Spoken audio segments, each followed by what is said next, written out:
Fire got Port Harcourt refinery being renovated with $5 billion. Welcome to the news and thank you for tuning in to listen. Governor vows to clamp down on artisanal crude oil refiners over ßURNT. What are they trying to say exactly? What are they trying to say? That a loan was given out? Or no, I'm sorry, not a loan. I don't have first-hand information about this. But that money was given out, or they're trying to. Sincerely, I don't understand what is going on. Fire, actually. Where did the fire come from? What is the cause? This is not the time to be careless, so Nigerians. If you are the hem of affairs and you are 1 minute careless, sincerely, you're going to be held accountable. This is a time to ensure that if you give out money for projects, you monitor them closely. Nigeria is broke enough. Let us not plunge it into more debtedness. Let me say this. Nigeria is our own. There is no other country we can call our own. No matter how wealthy you think you are, at the end of the day, Nigeria is our own. It is high time we stop making things very difficult for our future generations. We as a people were supposed to ensure that the mistakes of our previous leaders, of our heroes past, or would I say of our other citizens of Nigeria, we do not make the same mistake, so that the same mess that we are into and the same struggle we are into, the future generations to come will still be in it. It does not make sense. It is high time where we are going to be very cost effective. It is high time where each kobo should be accounted for. You are building a refinery and you know that this money there is no even money. What do? You ensure that you do everything in your power, that you monitor and you follow everything step by step. Why?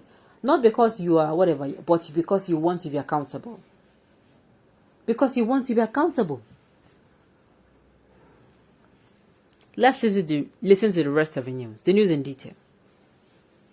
A section of a Port Harcourt refinery in Eleme local council area of River State, currently being renovated at an estimated cost of $5 billion, was yesterday gutted by fire. The fire, whose source was yet to be ascertained as at press time, started in the early hours but was reportedly put off without having much impact on the main facilities. A worker who spoke on the condition of anonymity confirmed the incident. The source said that the combined efforts of workers on the ground helped preventing the fire from spreading to other parts of the facility. The ongoing renovation is due for completion in April 2023. The management is yet to make any statement, and efforts to contact the management has proved abortive. Meanwhile, to tackle the environmental menace caused by artisanal crude oil refiners, River State Governor Nyesom Wike has directed local council chairmen, particularly that of Port Harcourt City, to go after illegal crude oil refining sites and shut them down with immediate effect.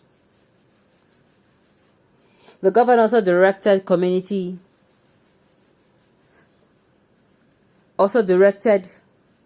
leaders to locate, identify, and report to his office all those behind illegal bunkering and crude oil refining sites in their localities for prosecution. Wike, in his 2022 New Year message, said the directive stemmed from the failure of the federal government and its security agencies to apprehend those behind illegal oil bunkering and artisanal crude oil refiners in the state.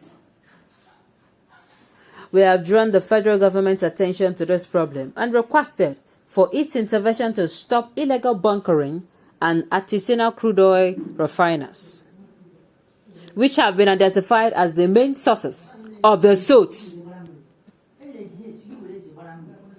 Unfortunately, the federal government has remained inexplicably silent over our request, and even complicit to a large extent, with security agencies actively aiding, encouraging, and protecting the artisanal refiners to continue with their harmful activities unabated, Wike said. The governor said the government had equally appealed without success to persons engaging in this illegal business to consider its negative effects on the economy, environment, public safety, and public health and disengage from it. He assured that his administration will continue to meet the citizens' aspirations for a more peaceful, safe, and secure society throughout the year 2022. He reminded traditional rulers that they were subject to the authority and state government directives. He said, the consistent absence of some first-class traditional rulers, especially the Amayanabo of Okrika, the Amayabo of Ogu, the Amayabo of Kalabari, and the Benemene in Yokana from participating in state function is unacceptable and will no longer be tolerated.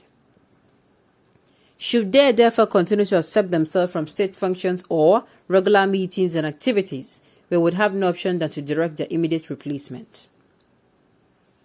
Wike commended security agencies for working round the clock to keep the state safe, peaceful, and secure throughout 2021, adding that his government would, from the second week of January 2022, commence demolition of all shanties and makeshift structures and identify crime hotspots in PORTHARCOURT, particularly the Elabuchi area of Diobu. Well, I think this is where the citizens have a part to play. I've said it before, in the growing of the economy, in the insecurity issue, you cannot take away the fact that the masses also have a part to play. We have a part to play, whether you like it or not. We have a part to play, whether you like it or not. That is just the truth. While I'm going to still be concerned about why, this should happen, sincerely, I think this is the time where we are supposed to be more careful.